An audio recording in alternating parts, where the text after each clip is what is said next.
The crystal chandelier exploded first. 1,000 pieces of light turned to shrapnel. The restaurant Obsidian was the kind of place where reservations took 3 months and silence cost extra. Now it was screaming. Tables flipped. Champagne glasses shattered against marble.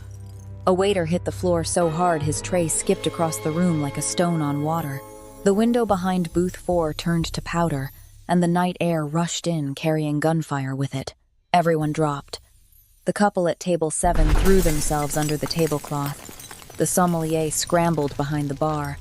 The chef in the open kitchen ducked so fast, his hat fell into a pan of burning butter. Kendra Butler didn't move. She sat in the red silk dress that had taken her 20 minutes to choose that morning, her wine glass halfway to her lips, and looked at the 3 masked men pouring through the broken window the way you look at a flight delay. Annoyed, but unsurprised. No scream, no gasp, no flinch, just a slow exhale, and the soft clink of her glass touching the table.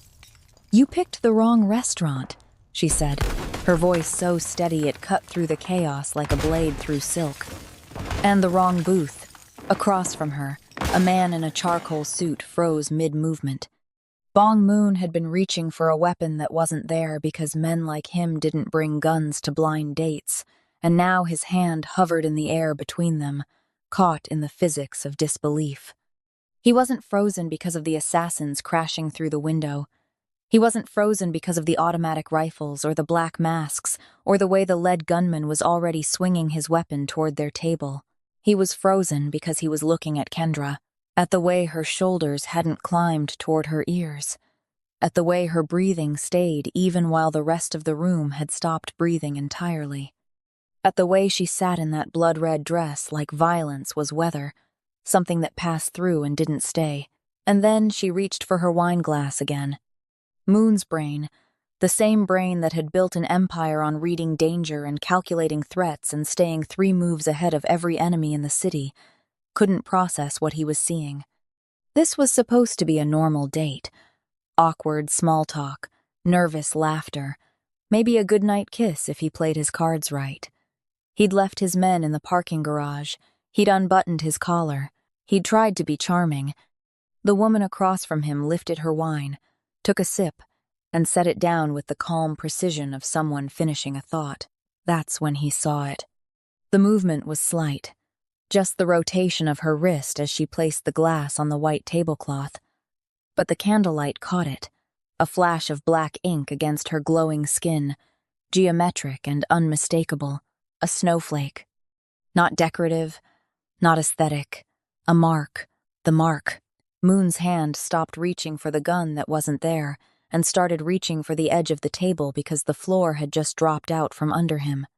The gunman was shouting something. Moon couldn't hear it. The room had compressed to a single point, the woman in the red dress and the tattoo on her wrist that belonged to ghosts, to legends, to the people his father had whispered about in the dark when he thought Moon was asleep, the silencers. The lead gunman fired a warning shot into the ceiling. Plaster rained down. Someone screamed. Kendra turned her head toward the noise, not fast, not startled, just turning. The way you turn toward a conversation you weren't part of but just became interesting. "Stay down!" the gunman shouted, his rifle sweeping the room. "Nobody moves. Nobody dies." Moon finally found his voice. It came out hoarse, disbelieving. "Kendra." She looked back at him. Her eyes were calm. Terrifyingly calm. The kind of calm that doesn't come from being brave or reckless. It comes from having already run the math on how many ways this ends and deciding which one she prefers. "It's fine," she said, like he'd asked about the wine. "It's not fine!" Moon hissed, his instincts finally catching up to his body. He started to move, to pull her down, to flip the table, to do something because this was his world, and in his world when guns came out you moved fast, or you died slow. But Kendra was already moving. Not scrambling, not panicking. Moving. Her left hand stayed on the wine glass. Her right hand, the one with the tattoo, slid beneath the table. Moon saw the shift in her posture, the way her spine straightened and her weight redistributed. And suddenly the woman across from him wasn't a logistics manager on a blind date.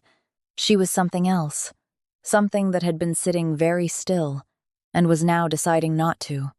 The table flipped, not by Moon, by Kendra. One motion, smooth, efficient. The mahogany surface rotated up and toward the gunman, and Moon found himself on the floor behind it before his brain registered that she'd pulled him there. Her hand was on his chest, pressing him flat, and her body was angled toward the gunfire like a shield that had decided to think. Bullets punched through the wood above their heads. Splinters exploded. The sound was deafening. Kendra didn't blink. Moon stared at her.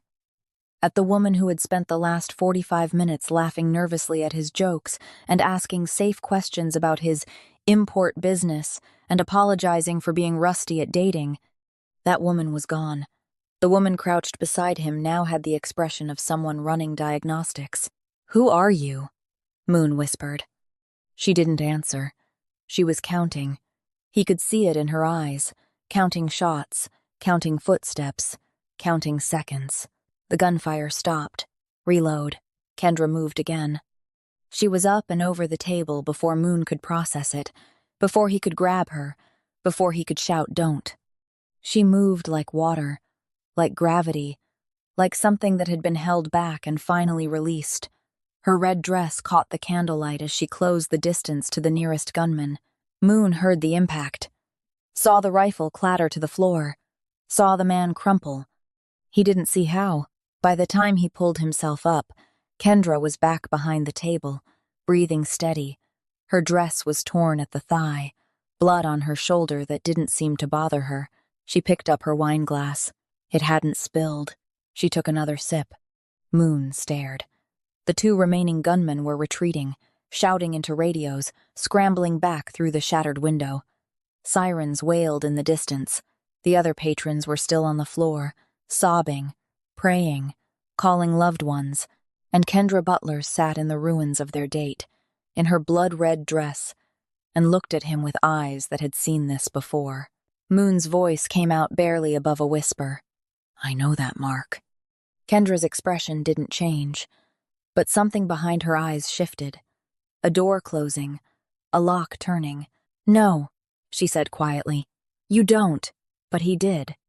His father had died afraid of that mark, had warned him about the people who carried it, had told him stories that Moon had thought were exaggerations, myths designed to keep soldiers in line and rivals terrified. The silencers don't miss.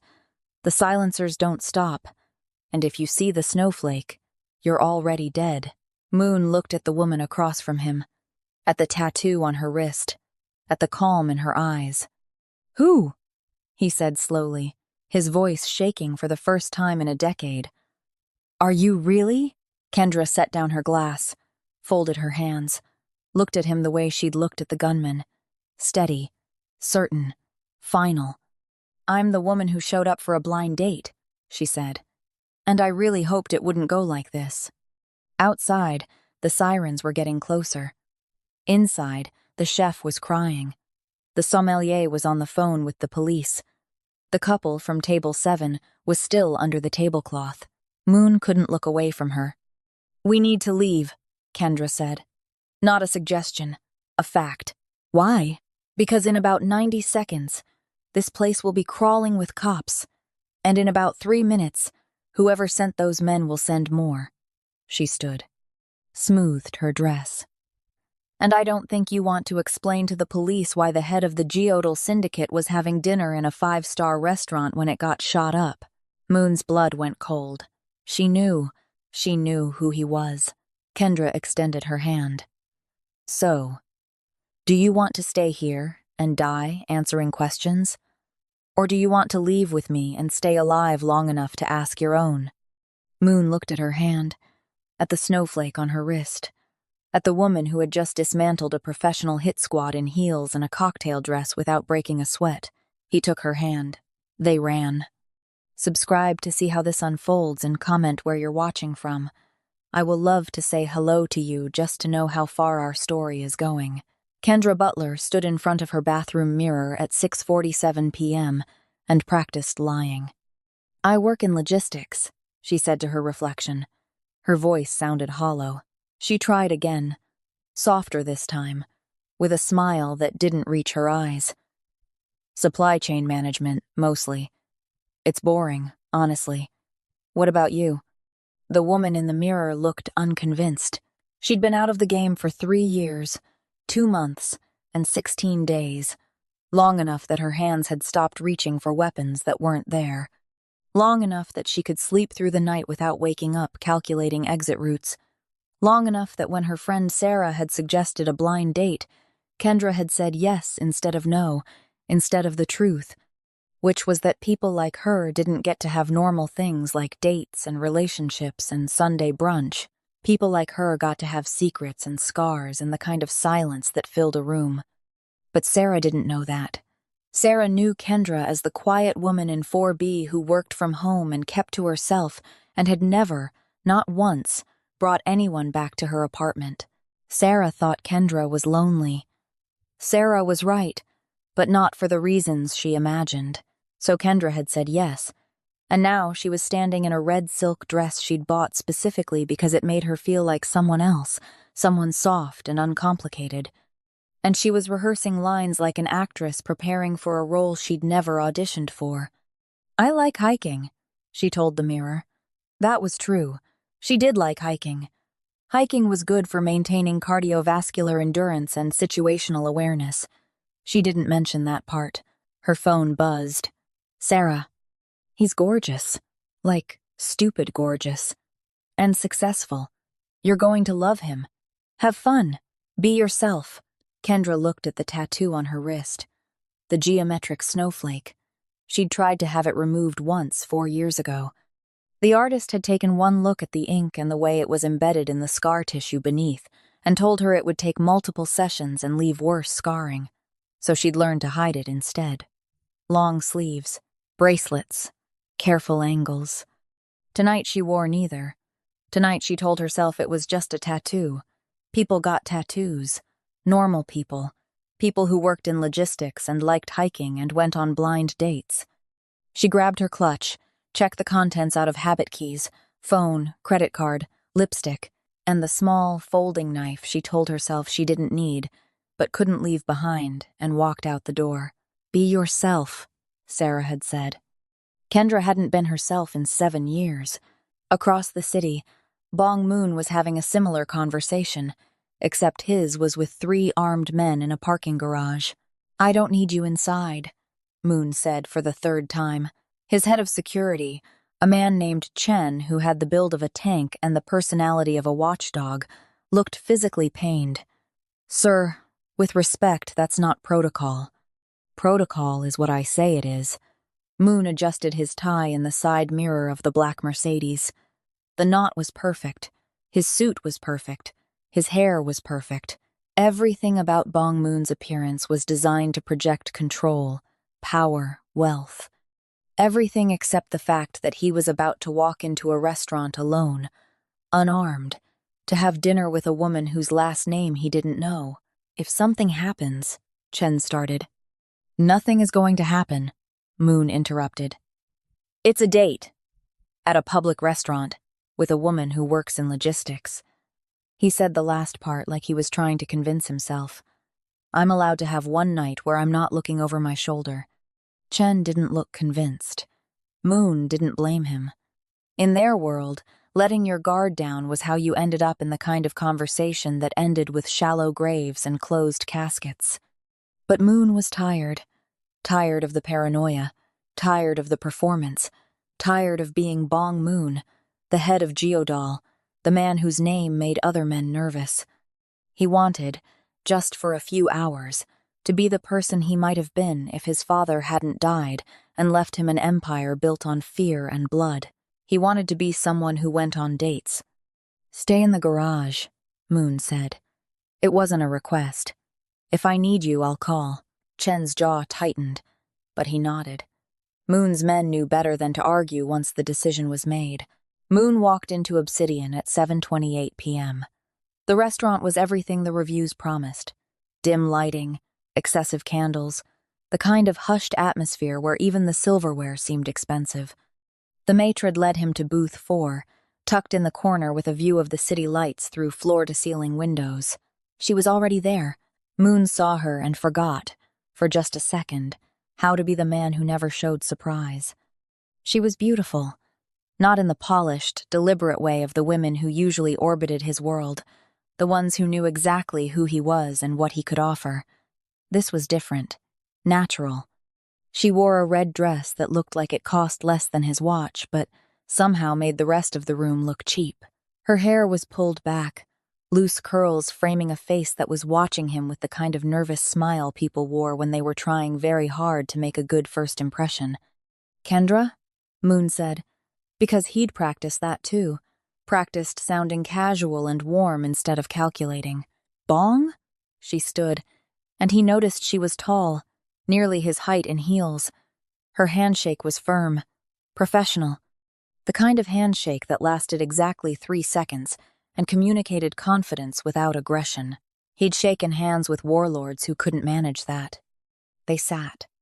The waiter appeared, recited specials in a tone that suggested the prices were optional for people like them, and vanished with their drink orders.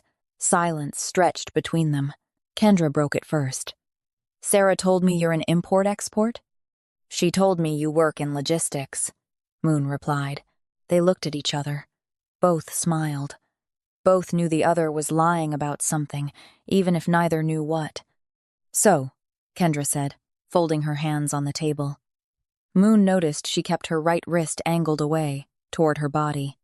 "Import-export. That's deliberately vague." "Logistics," Moon countered. "Also vague." She laughed. It was a good laugh, genuine, the kind that made her eyes crinkle at the corners. "Okay, fair. Let's try again. What do you do when you're not being deliberately vague about your job?" Moon considered the question. What did he do? He ran an organization that moved money and influence through the city like blood through a body. He negotiated with people who settled disagreements with violence. He made decisions that kept hundreds employed and dozens terrified. He went to sleep counting enemies instead of sheep. "I read," he said instead. "Mostly history, military strategy. You?" "I hike," Kendra said. "And I cook. Badly. My last attempt at risotto turned into something else." "Porridge?" "Cement." They both smiled again. The waiter returned with wine. They ordered food neither of them would remember later. The conversation found a rhythm, not smooth, but not painful. The rhythm of two people who were both trying to be someone else and occasionally forgetting to keep their guard up. Moon found himself relaxing. Actually relaxing. He told her about a book he'd read. She told him about a trail she'd hiked where she'd gotten lost for 6 hours. He didn't mention that getting lost was usually fatal in his line of work. She didn't mention that she'd been lost on purpose, checking sightlines and escape routes for a job she'd been planning at the time. They were good at this, both of them. The performance of normalcy. 45 minutes in, Moon realized he was having a good time. Not performing having a good time, actually enjoying himself. The woman across from him was smart and funny, and when she talked about the things she cared about, her whole face changed, became brighter, more present. He was leaning forward to ask her another question, something about her favorite place she'd ever traveled, when the window exploded. The world became glass and sound. Moon's body reacted before his brain caught up, instincts honed by a lifetime of staying alive in situations designed to kill him. He was moving, reaching across the table to grab Kendra, to pull her down, to shield her with his body because that's what you did when violence came through the window and found you unprepared. But Kendra was already moving. He saw it happen in the strange, slow-motion clarity that fear produces. Saw her left hand catch the edge of the table. Saw her right hand brace against the booth. Saw the table flip up and toward the window with the kind of controlled force that shouldn't have been possible from a woman in heels and a cocktail dress. Moon hit the floor behind the table. He hadn't jumped. He'd been pulled. Kendra was beside him, one hand on his chest pressing him flat, her body angled toward the gunfire in a posture Moon recognized because he'd seen it before in training yards and back alleys and the places where people learned to treat violence like a language. The gunfire was deafening. Bullets punched through the mahogany above their heads. Moon's ears were ringing. His brain was trying to process what was happening. Assassination attempt. Professional. Multiple shooters. He needed a weapon. He needed his men. He looked at Kendra. She wasn't scared. That was the first thing his brain managed to grab onto. She should have been terrified. She should have been screaming or crying or frozen in shock. Instead, she was calm. Terrifyingly calm. Her breathing was steady. Her eyes were tracking movement he couldn't see. And then, he saw her wrist, the tattoo. The table had shifted when she'd flipped it, and now her right arm was extended, braced against the wood, and the candlelight that somehow hadn't gone out was catching the black ink against her skin. A snowflake. Geometric. Precise. Unmistakable. Moon's blood turned to ice. No, it wasn't possible. The silencers were gone. Disbanded. Destroyed. His father had made sure of that before. The gunfire stopped. Kendra was up and over the table before Moon could stop her. He saw her close the distance to the nearest gunman. Saw the rifle fall. Saw the man crumple. He didn't see how it happened. It was too fast. Too efficient. Like watching a video with frames missing. She was back behind the table 2 seconds later. Her dress was torn at the thigh. Blood on her shoulder. She was breathing steady. She picked up her wine glass, took a sip. Moon stared at her. At this woman who had spent 45 minutes pretending to be normal and had just dismantled a professional hit squad like it was muscle memory. "We need to leave," Kendra said. Her voice was different now. Still calm but harder. Flat. The voice of someone giving orders, not making suggestions. Moon found his own voice. "Who are you?" "Later. Right now we run." She grabbed his hand, pulled him up. They were moving through the restaurant, past the sobbing patrons and the shattered glass and the chef who was calling the police. Kendra moved like she could see the future 3 steps ahead. Turn here. Avoid the kitchen. Through the service corridor. Down the stairs. The parking garage. Chen and his men were already dead. Moon saw them first. Saw the blood. Saw the bodies arranged like a message. 3 men who had survived wars and gang disputes, and a dozen attempts on Moon's life, taken out while he'd been upstairs drinking wine and pretending to be someone else. Kendra saw them second. Her grip on Moon's hand tightened, but she didn't stop moving. Didn't slow down. "Your car," she said. "Where?" Moon pointed to the Mercedes. The driver's side window was shattered. The driver, a kid named Yoon who had a daughter in elementary school, was slumped over the wheel. "Keys," Kendra said. "He has them." She was already moving. Opened the door. Checked Yoon's pulse with 2 fingers against his neck. Nothing. She grabbed the keys from his pocket, pulled him gently from the seat, and slid behind the wheel in one fluid motion. "Get in," she said. Moon stood frozen. His men were dead. Chen, who had been worried about protocol. Yoon, who had shown him pictures of his daughter's dance recital last week. All of them gone, because Moon had wanted one night to pretend he was normal. "Moon," Kendra's voice cut through the shock. "Get in the car now or die here later. Choose." He got in the car. Kendra's hands moved across the steering wheel and dashboard like she'd driven this exact Mercedes 1,000 times. Found the ignition, started the engine, shifted into gear. The tires screamed. Moon barely got his seatbelt on before Kendra whipped the car around a concrete pillar at a speed that made the chassis complain. She downshifted, accelerated, handbrake turned through the exit ramp in a maneuver that should have flipped them but somehow didn't. They hit street level doing 60. A black SUV pulled out behind them. Moon saw it in the side mirror. "We have company." "I know." Kendra's eyes flicked to the rear view, then back to the road. She was running calculations. He could see it happening behind her eyes. Speed. Distance. Opportunity. She yanked the wheel left. The Mercedes jumped the median, cut through oncoming traffic, and threaded between a taxi and a bus with maybe 6 inches of clearance on either side. The SUV tried to follow, clipped the taxi, spun out. A final shot from the SUV punched through the windshield, spiderwebbing the glass. Kendra didn't flinch. Kendra didn't slow down. She was driving like the city was a course she'd memorized, taking turns Moon didn't see coming, using alleys and side streets and gaps in traffic that appeared for half a second and then vanished. "Where did you learn to drive like this?" Moon's voice came out hoarse. "Logistics," Kendra said. Her tone was flat. The joke wasn't funny anymore. Moon reached into his jacket, found the pistol he'd told himself he didn't need to bring, pulled it out and aimed it at her head. "Pull over." Kendra glanced at the gun, glanced back at the road. "No. I said pull over. I want answers. Now. And I want not to die tonight," Kendra replied. "So unless you plan to shoot me while I'm driving 70 miles an hour through downtown traffic, put the gun down and ask your questions like an adult." Moon's hand didn't shake. He'd held guns on people before. Hundreds of times. It was part of the job. But something about this moment felt different. Felt wrong. "I know that mark," he said. "The tattoo on your wrist. I know what it means." "Do you?" Kendra took another turn. The gun tracked with her movement, but Moon noticed his finger wasn't on the trigger.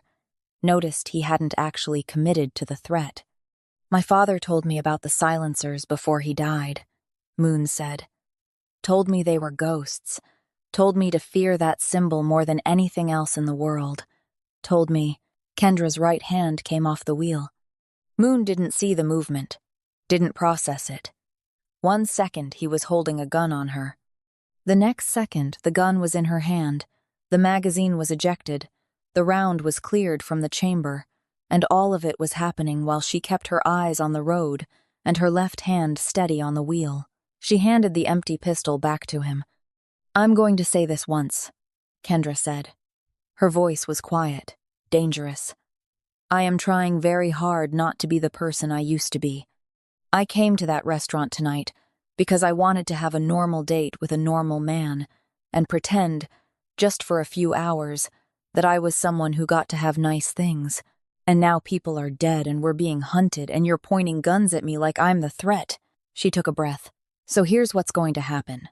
I'm going to drive us somewhere safe. You're going to sit there and not do anything stupid. And when we get there, when we're not running for our lives, I will answer your questions. But right now, Moon, I need you to trust me." Moon looked at the empty gun in his hand, looked at the woman beside him who had disarmed him in 2 seconds while maintaining perfect control of a vehicle at high speed. "I don't even know your real name," he said. "Yes," Kendra replied. "You do." She took another turn. The city blurred past. Moon checked the mirrors. No pursuers, no SUVs, nothing but empty road and the sound of the engine and the woman beside him who had just saved his life twice and might be the most dangerous person he'd ever met. "Where are we going?" Moon asked. "You have a safe house, don't you? Men like you always have safe houses." Moon did. 3 of them. "How do you—" "I'm very good at logistics," Kendra said. "Give me an address." He did. The closest one. An apartment in the warehouse district registered under a shell company. Clean, secure, stocked with weapons and cash and everything he'd need if his world ever collapsed. Which, apparently, it just had. Kendra drove. Moon sat in silence and tried to reconcile the woman who had laughed about cement risotto with the woman who had just cleared a pistol without looking. Tried to understand how both could exist in the same body. They arrived at the safe house 20 minutes later. The building looked abandoned from the outside, which was the point. Kendra parked in the loading bay, killed the engine. Silence filled the car. "Thank you," Moon said. He didn't know why he said it. Didn't know what he was thanking her for saving his life, for not being what he feared she was, for being exactly what he feared she was. Kendra looked at him. Really looked at him. For the first time since the restaurant exploded, She let him see something other than the professional mask. She looked tired, sad, human. "I didn't want this," she said quietly. "Neither did I." They got out of the car. Moon led her to the service entrance, punched in the code. The door opened on darkness. He found the light switch. The apartment was exactly as he'd left it. One room. Minimal furniture. A duffel bag in the closet with cash and passports. A locked cabinet with weapons. Windows covered with blackout curtains. Kendra walked the perimeter. Checked sightlines. Tested the locks. Moon watched her move and saw the truth of what she was. Not a logistics manager. Not a woman who liked hiking and bad cooking. A professional. She finished her inspection. Turned to face him. Opened her mouth to say something. The window exploded inward. Not glass this time. A canister. It hit the floor and started spewing smoke. "Down!" Kendra shouted. Moon dropped. The room filled with gray. His eyes burned. His lungs burned. He couldn't see. Couldn't breathe. He felt Kendra's hand on his arm. Pulling him. They were moving. Crawling. The door. Had to reach the door. Gunfire erupted. Muzzle flashes in the smoke. Moon couldn't tell where they were coming from. Couldn't tell how many shooters. Everything was chaos and burning and the certainty that he was about to die. Then Kendra let go of his arm. Moon heard it happen in the dark. Heard the impact of bodies. Heard the wet crack of bone breaking. Heard a scream cut short. Heard a gun clatter to the floor. Silence. The smoke started to clear. Moon pulled himself up. Blinked through the tears. Saw Kendra standing in the center of the room. 3 men on the floor around her. Not moving. She had a pistol in her hand, one of theirs, Moon realized. Not hers. The shoulder wound from the restaurant was bleeding freely now, a dark stain spreading across the torn red silk. She wasn't breathing hard. "We need to leave," she said. Same flat tone. Same professional distance. Moon looked at the bodies. Looked at her. "You killed them." "Yes. You didn't have a weapon." "I did after the first one." Kendra walked to the closet. Grabbed the duffel bag. Moon kept there. Checked the contents. "How much cash is this?" 50,000. "Kendra, you just killed 3 men who were trying to kill us." "I know. I was there." She tossed him the bag. "We need to go. This place is compromised. Anywhere else?" Moon's brain was struggling to catch up. "You're bleeding." She glanced at her shoulder. The wound from the restaurant had reopened. Blood was soaking through the red silk. "It's fine." "It's not fine." "It's fine compared to being dead." She moved to the weapons cabinet. "Code?" Moon gave it to her. She opened it, grabbed 2 pistols and extra magazines, handed one to Moon. "Check it." He checked it. Loaded. Safety off. Ready. "Good," Kendra said. "Now where's your second safe house?" Moon told her. She nodded. They moved to the door, down the stairs, back to the car. The street outside was empty. Too empty. Moon's instinct screamed trap. "Wait," he said. Kendra had already stopped. She was looking at something he couldn't see, reading the street the way he read people. 3 o'clock, she whispered. "Rooftop. Sniper. How do you—" Glint. Scope catching streetlight. She was already moving, pulling him back into the stairwell. "We can't use the car. They're probably waiting for that. So what do we do?" Kendra looked at him. In the dim light of the stairwell, covered in blood and smoke residue, still wearing the torn red dress, she looked like something from a nightmare, or a legend. "We do what I used to do," she said. "We disappear." She led him through the building, through maintenance corridors and basement levels Moon didn't know existed, out through a sewer access, up through a different street 3 blocks away, moving like a ghost through a city that thought it knew all its hiding places. Moon followed. He didn't have a choice. His world had imploded. His men were dead. His safe house was compromised. Everything he'd built, all the control and power and careful positioning, had evaporated in the span of 2 hours. All he had left was the woman in the red dress, who moved through darkness like she was born to it, and the growing certainty that she was going to get him killed, or save his life. He couldn't tell which yet. They ended up in the subway, not riding it, hiding in it. There was a maintenance tunnel 3 stops down from the warehouse district, accessible through a service door. Kendra opened with a lockpick she produced from somewhere Moon didn't want to think about. The tunnel was dark and smelled like rust and electric burn, but it was empty and forgotten, and exactly the kind of place people stopped looking after the first 5 minutes. Kendra found an alcove 20 meters in, behind a junction box that hummed with current. She sat down against the concrete wall like it was a chair at a restaurant. Moon sat across from her, his back against the opposite wall, the duffel bag between them. Silence settled. Not comfortable, not tense, just the exhausted quiet of 2 people who had run out of adrenaline and were left with reality. Moon pulled out his phone. No signal this deep, but he had satellite backup for emergencies. This qualified.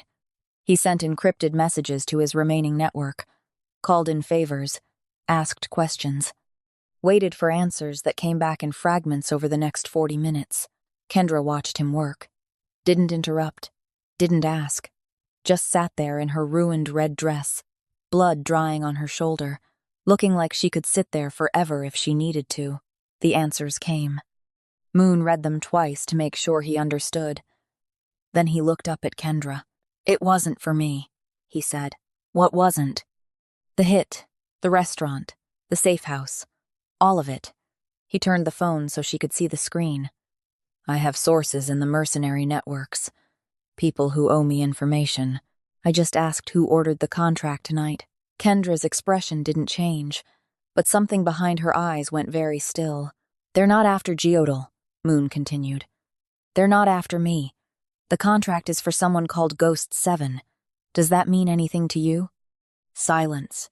Kendra. She closed her eyes, took a breath. When she opened them again, she looked different. Smaller somehow. More human. "That was my designation," she said quietly. "When I worked for the silencers. We didn't use names on operations. Just numbers. I was 7. Moon felt something cold settle in his chest. "The target tonight was you. Yes, I was just collateral damage. Wrong place, wrong time." Kendra's voice was flat, empty. "I'm sorry. I didn't know. I thought I was careful. Thought I'd erased everything when I left. Thought I could just stop." She looked down at her hands, at the tattoo on her wrist. "Guess I was wrong." Moon should have been angry, should have been furious. His men were dead because of her. Chen and Yoon and the others had died protecting him from a threat that wasn't even meant for him. They'd died as footnotes in someone else's story. But looking at Kendra now, seeing the way her shoulders curved inward, seeing the exhaustion and grief written across her face, he couldn't find the anger, couldn't locate the rage that should have been simple and clean. "How long have you been out?" Moon asked. 3 years, 2 months, 16 days. She said it like she'd been counting, like every day away from that life was a victory she had to measure. She'd been 24 when she walked away. Now she was 27 and still counting. "Why did you leave?" Kendra was quiet for a long time. When she spoke, her voice was barely above a whisper. "Because I was good at it. Too good. And I looked at my life and realized the only thing I knew how to do was make people disappear. The only relationships I had were with people I worked with. The only time I felt anything was when I was on a job." She looked up at him. "I was 24 years old and I couldn't remember the last time I'd laughed. Really laughed. The kind that hurts your stomach. So you retired." "So I tried to become a person." Kendra's laugh was bitter. "Got an apartment. Got a normal job. Made a friend who doesn't know what I used to be. And when she suggested a blind date, I thought." She trailed off. "You thought you could have something normal," Moon finished. "Yeah." Kendra wiped at her eyes. She wasn't crying, but she looked like she wanted to. "Stupid, right? People like me don't get happy endings. We get what we deserve." Moon thought about that. about deserving, about the things he'd done to build his empire, the decisions he'd made that kept him awake at night, the blood on his own hands that no amount of expensive suits could hide. "I don't think that's true," he said. Kendra looked at him. "You don't know what I've done. You're right. I don't." Moon shifted, winced. His ribs hurt from where he'd hit the floor at the safe house. "But I know you came to a restaurant tonight because you were lonely. I know you tried to protect me even when you realized the bullets were meant for you. I know you could have left me in that parking garage, could have disappeared and let me figure out my own survival, but you didn't. That doesn't erase. I'm not saying it erases anything." Moon's voice was gentle. "I'm saying maybe we're more than the worst things we've done." Kendra stared at him. The tunnel hummed around them. Somewhere in the distance, a train passed, the vibration rattling through the walls. "Your father," she said suddenly. "You said you knew the tattoo because of your father." Moon went very still. "The silencers," he said carefully. "My father told me they killed him. Or tried to. He died afraid of that symbol. Died telling me to watch for it, to never trust anyone who carried that mark." "When did he die?" 7 years ago. Heart attack. But before he died, there was an attempt on his life. Someone broke into our home. My father survived, but he was never the same after. Paranoid. Terrified. He saw that tattoo on the assassin before they fled." Moon's hands clenched. He spent his last year looking over his shoulder, waiting for the silencers to come back and finish the job. Kendra closed her eyes. "What?" Moon asked. "I was there," she said quietly. The world tilted. "What?" 7 years ago. Your father. I was there." Kendra opened her eyes. They were bright with something that might have been tears or might have been memory. "But I wasn't sent to kill him. I was sent to save him." Moon couldn't breathe. "There was a contract on your father," Kendra continued. "Rival syndicate. They hired a cleaner named Viktor Sokolov. Expensive. Efficient. My people got wind of it, and we were hired by a different faction, one that wanted your father alive. I was given 48 hours to intercept Viktor before he reached your father." She looked at her wrist, at the tattoo.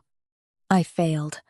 I was 20 years old, and I'd never failed a mission before, but Viktor was better than me. Faster. He got to your father's house first. I arrived 6 minutes late." Her voice cracked. 6 minutes. I came through the window. Saw Viktor standing over your father with a knife. I fired. Missed. Viktor ran. I should have chased him. Should have finished it. But I stopped to check on your father." Moon couldn't speak. Couldn't process what he was hearing. "He was alive," Kendra whispered. Shaken. Terrified. I told him to run. Told him to disappear. But he saw my tattoo. Saw the mark. And when the authorities arrived, when they asked him what happened, he told them a silencer tried to kill him. She wiped at her eyes. He didn't know. Couldn't have known. I couldn't exactly explain that I was trying to help him. So I let him believe what he believed. Let the legend grow. And I carried that failure with me every day since." "The tattoo," Moon said. His voice sounded strange in his own ears. Distant. "You said it's a mark of your greatest failure." "Yes." Moon looked at the woman across from him, the woman his father had feared, the woman he'd grown up hating without ever knowing her name, the woman who had tried to save his father's life and had been punished with blame for trying to end it. "You tried to help him," Moon said slowly. "I failed him." "You were 20 years old and you tried." Moon leaned forward. "Kendra, you tried to save my father. That's more than—" He stopped. Took a breath. "I've spent 7 years believing the silencers killed him. Spent 7 years making decisions based on that fear. Building walls, trusting no one. And you were never the enemy." "I might as well have been," Kendra said. "If I'd been faster. If you'd been faster, my father might have lived a little longer before his heart gave out." Moon's voice was gentle. "He died of a heart attack, Kendra, not an assassination. Not Viktor coming back. His own body failed him. And maybe it failed him because of the fear, but that's not your fault." Kendra looked at him, really looked at him, and for the first time since the restaurant exploded, she looked like she believed him. "I'm sorry," she said, "for what he went through, for what you went through." "I'm sorry too," Moon replied, "for what you've carried." They sat in silence. The tunnel hummed. Moon's phone buzzed with another message, but he ignored it.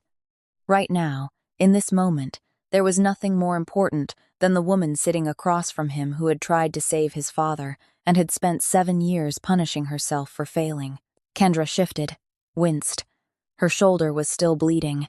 "Let me look at that," Moon said. "It's fine." "It's not fine. You're bleeding through your dress." He moved closer, pulled the duffel bag between them. There was a first aid kit inside. There was always a first aid kit in his emergency supplies.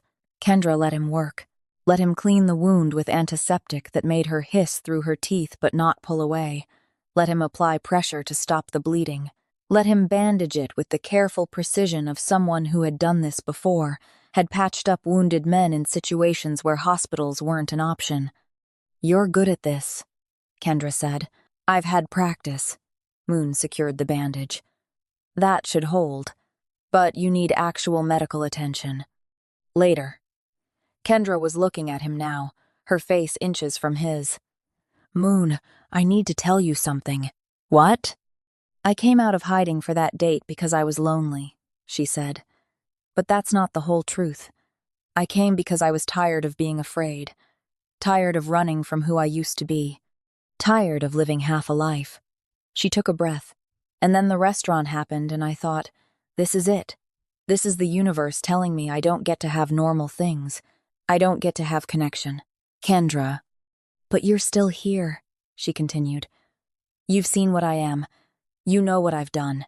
And you're still here." Moon held her gaze. "So are you." Something shifted between them. The air in the tunnel felt heavier, charged. "I should have let you walk away," Kendra said. "Should have disappeared the second I realized the hit was on me. But I didn't want to. Didn't want to lose the one person who's looked at me like I'm human in 3 years." "You are human," Moon said. "I'm a killer who tried to have dinner with a mob boss and got people killed. I'm a mob boss who brought violence to a woman trying to leave violence behind." Moon's voice was quiet. "We're both carrying things we can't put down. But maybe that means we understand each other." Kendra's hand moved, touched his face. Her fingers were gentle despite the calluses, despite the blood under her nails. "What are we doing?" she whispered. "I don't know," Moon admitted. "But I don't want to stop." She leaned in. He met her halfway. The kiss was soft and desperate and tasted like smoke and copper and the kind of honesty that only exists when you've run out of places to hide. When they broke apart, Kendra was smiling. Actually smiling. The kind that reached her eyes. "We should probably not die tonight," she said. "Probably." Moon smiled back. "What do you suggest?" Kendra's expression changed, hardened. The professional mask sliding back into place, but different now. Not hiding. Choosing. "I'm tired of running," she said. "I spent 3 years running from who I was. Spent tonight running from people who won't stop until I'm dead. I'm done." "What are you saying?" "I'm saying we stop running." Kendra stood, held out her hand. "I'm saying we turn around and finish this." Moon took her hand, let her pull him up. "You want to go after them." "I want to end this. Tonight. So that tomorrow, if we're still alive, we can finish our date." She said it like a promise, like a dare. Moon thought about it. About the smart play, which was to disappear, to use his resources to vanish until the heat died down. About the safe play. But Safe had gotten his men killed. Safe had left him in a subway tunnel with a woman who had saved his life 3 times and was looking at him like he was worth saving again. "Okay," Moon said. "How?" Kendra smiled. It wasn't a nice smile. It was the smile of someone who had spent 7 years suppressing their nature and had just decided to stop. "We give them what they want," she said. "We give them Ghost 7. The plan was simple, which Moon knew from experience meant it was probably suicidal. Kendra made 3 phone calls. The first was to a number Moon didn't recognize, a conversation held in a language he didn't speak. The second was to a message service, leaving coordinates and a time. The third was to the mercenary network itself, using a contact she'd maintained from her old life. "This is Go 7, she'd said, her voice cold and professional. "I'm told you're looking for me. Let's save everyone some time. Pier 19, the old shipping yards. 1 hour. Come alone or don't come at all." She'd hung up before they could respond. "They won't come alone," Moon said. "I'm counting on it." They took a taxi to the docks. Kendra had changed. Moon's emergency duffel had contained clothes meant for him, but she made them work, rolling up sleeves and pant legs, tying the excess shirt fabric at her waist. She looked ridiculous and dangerous in equal measure. Moon had armed himself from the weapons cache. 2 pistols, knife, everything he'd need if this went wrong. When they arrived at Pier 19, the shipping yard was exactly as abandoned as Kendra had promised. Containers stacked like a maze, rust and darkness, and the smell of salt water, the perfect place for a trap. "This is insane," Moon said. "Probably." Kendra checked her weapon. "You don't have to stay." "Yes, I do." She looked at him. "Why?" "Because you came to a restaurant tonight looking for connection and found me instead. Because I'm tired of being alone, too. Because—" Moon stopped, started again. "Because I think you're worth fighting for." Kendra's expression softened. "I think you might be crazy. I run a criminal empire. Crazy is a job requirement." Moon smiled. "Where do you want me?"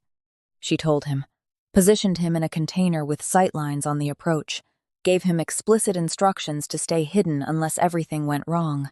"And if everything goes wrong?" Moon asked. "Then shoot anything that moves and isn't me."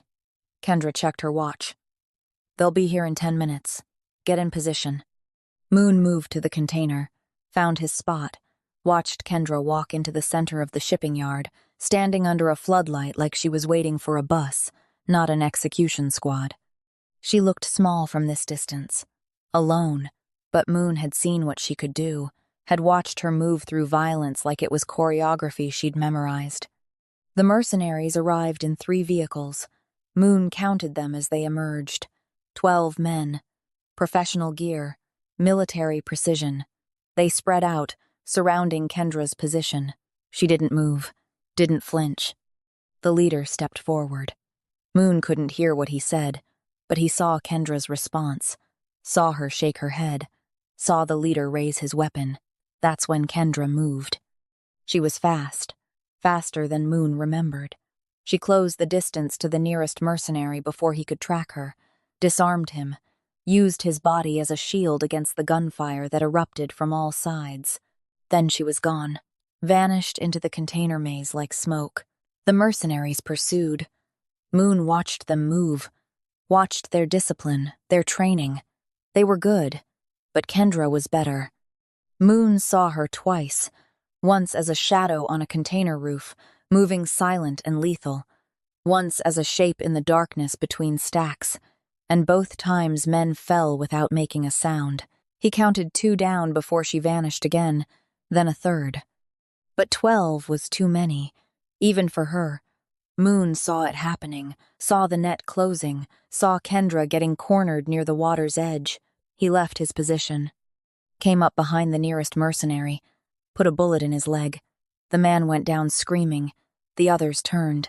Moon was already moving, using the container maze the same way Kendra had, using his knowledge of tactical movement, of ambush and counter-ambush. He found Kendra pinned behind a container, 3 men advancing on her position. Moon took the first one from behind. The second turned and Moon shot him twice center mass. The third got his weapon up. Kendra came around the container and dropped him with a strike to the throat. They looked at each other. "I thought I told you to stay hidden," Kendra said. "You did. I didn't listen." Moon reloaded. "How many left?" 4, maybe 5. Kendra was breathing hard now, blood on her hands, not all of it hers. "They're regrouping near the vehicles. Then we end it there." They moved together. Moon found himself matching her rhythm, her pace, found the strange synchronicity of fighting beside someone who understood violence the same way he did. The remaining mercenaries had formed a defensive position near their vehicles. Smart, disciplined. It would have worked against most threats. Kendra wasn't most threats. She used the darkness and the container stacks, drew their fire, made them waste ammunition, made them divide their attention. Moon came from the other side, caught them in crossfire. The fight was brutal and quick. Moon took 2 down. Kendra took the rest. When it was over, when the shooting stopped and the silence of the docks returned, they stood among the bodies and the wreckage. "Is it done?" Moon asked. Kendra pulled out her phone, made another call, listened, hung up. "It's done. The contract's dead. The people who hired them decided it wasn't worth the cost." She looked at the carnage around them. "Turns out Ghost 7 is more expensive to kill than they budgeted for." Moon laughed. Couldn't help it. The absurdity of the statement, the exhaustion, the adrenaline crash, it all came out as laughter that bordered on hysteria. Kendra joined him. They stood in a shipping yard full of bodies and laughed like lunatics. When they finally stopped, when they caught their breath, Moon checked his watch. 4:47 a.m. The sky was starting to lighten, dawn bleeding through the darkness. "Come on," Moon said. "I know a place." They walked out of the shipping yard, found Moon's ruined Mercedes where Kendra had parked it 3 blocks away. The windshield was shattered from the bullet during the chase, spider-webbed glass catching the dawn light. The passenger door was dented, but the engine still worked. Kendra drove. Moon didn't argue, just sat in the passenger seat and watched the city wake up around them. She pulled into a diner parking lot 15 minutes later, the kind of place that served breakfast 24 hours and didn't ask questions. The kind of place that had seen everything and been surprised by nothing. They sat in a booth by the window, Kendra still in Moon's oversized clothes, Moon still in his blood-spattered suit, both of them looking like they'd survived a war, which, Moon supposed, they had. The waitress brought coffee without being asked, didn't comment on their appearance, just poured 2 cups and walked away. Moon wrapped his hands around the mug, felt the warmth seep into his fingers. "Are you still retired?" he asked. Kendra looked at him, looked at her hands, at the tattoo on her wrist. "Yes," she said. "Tonight was closure, not a return." "Good." Moon took a sip of coffee. It was terrible. Best thing he'd ever tasted. "Are you still a mob boss?" Kendra asked. "Technically, though I might need to reevaluate my security protocols." Moon smiled. It felt strange on his face. Too honest. Too real. "My last team died because they were protecting me from the wrong threat." "I'm sorry." "I know." Moon reached across the table, took her hand. "But that's not your fault. It's the cost of the life I chose." Kendra's fingers intertwined with his. "So what do we do now?" Moon thought about it. About the restaurant where their date had exploded into violence. About the plan they'd made to have a normal evening. "I think," he said slowly, "we finish our date." Kendra laughed. "This is finishing our date." "No, this is surviving our date. Finishing it means we order food, talk about normal things, pretend for a few hours that we're not who we are." "I thought we just agreed we can't pretend anymore." "We can't pretend we're normal," Moon corrected. "But we can choose to have a normal moment. One meal, one conversation where nobody shoots at us." Kendra considered this. "And after breakfast?" "I don't know," Moon admitted. "I've never dated someone who could kill me in my sleep. I've never dated someone who runs a criminal empire." Kendra smiled. "Guess we'll figure it out as we go." The waitress returned. They ordered eggs and toast and the kind of food that tasted better after violence, after survival. They talked. Not about the attack or the bodies or the life they'd left in the shipping yard. They talked about small things, movies they'd seen, books they'd read, the kind of conversation they'd started at Obsidian before the world interrupted. The sun came up. Light flooded through the diner windows. Moon looked at Kendra in the daylight, seeing her clearly for the first time. Seeing the woman who had tried to save his father. The woman who had saved him. The woman who was looking back at him like he was worth the effort. "I want to see you again," Moon said. "After this. After we've slept and healed and figured out the mess we're in. I want a second date." Kendra raised an eyebrow. "You sure? First date nearly got us killed. Second date can't possibly be worse. That's tempting fate." "I run a criminal empire," Moon said. "Tempting fate is a job requirement." Kendra laughed. The real laugh. The kind that hurt her stomach. The kind she'd told him she couldn't remember having. "Okay," she said. "Second date, but somewhere quiet. No windows. Definitely no crystal chandeliers. Deal." They finished their breakfast, paid the check, walked out into the morning. The city was waking up around them. People going to work, living their normal lives, not knowing that somewhere in the night, two people had fought and survived and chosen each other despite every reason not to. Moon's phone buzzed. Messages from what was left of his organization. Questions he'd have to answer. Decisions he'd have to make. But not now. Not yet. Right now, he was standing in a diner parking lot with a woman in borrowed clothes who had killed a dozen men to protect what they might become. "I'll call you," Moon said. "You better." Kendra reached up, kissed him, soft and quick and filled with promise. Then she walked to the ruined Mercedes, got in, drove away. Moon watched her go, pulled out his phone, started making the calls he needed to make, started rebuilding what had been destroyed, but he was smiling. Because for the first time in 7 years, since his father had died afraid and alone, Moon had found something worth more than power or control or safety. He'd found someone who understood what it meant to carry weight, to be dangerous and tired and looking for connection. He'd found Kendra, and somehow, impossibly, she'd found him too. Subscribe to see how this unfolds, and comment where you're watching from. I will love to say hello to you just to know how far our story is going. Drop a comment and tell me, do you think Moon and Kendra's love can survive what's coming next? Because trust me, this is just the beginning. The next chapter drops soon, and you are not ready for what happens when the people hunting Kendra discover she's not alone anymore. Hit that like button if you're obsessed with this dangerous romance, and turn on notifications because things are about to get even more twisted. See you in the next one if they both survive what's waiting for them.